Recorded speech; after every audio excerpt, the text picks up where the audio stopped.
তোমার কাছ থেকে চলে আসার পর থেকে হাসি মুখে দুমুঠো ভাত গলা দিয়ে নামিনি, আর নামাতেও পারিনি। কেন? যার কাছে গেছিলা, যে তোমাকে আমার থেকে বেশি ভালোবাসা দিছিল, তার ঘরে উঠো নাই? আসলে ও একটা প্রতারক ছিল, বিভিন্ন মেয়েদের সাথে প্রেম করত, আর মেয়েদের সাথে প্রেম করে শারীরিক সম্পর্ক করাটাই ওর নেশা ছিল। ও একটা ফালতু ছেলে, ওর প্ররোচনায় পড়ে আমার সুন্দর সংসারটা নষ্ট হয়ে গেল। ও, রায়হানের কি খবর? ও কেমন আছে? ওরা তো আমার কাছ থেকে ছিনায় নিয়ে গেছিলা। ওর কি মনে পড়ে আমার কথা? ভালো আছে, হ্যাঁ, তবে মাঝে মধ্যে বলে বাবা আসবে না।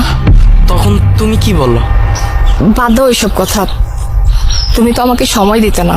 আমি ভাবতাম তুমি মনে হয় আমাকে ভালোবাসো না, অন্য কারোর সাথে তোমার সম্পর্ক আছে। তুমি তো আমাকে বিকালে নিয়ে ঘুরতেও যেতে না।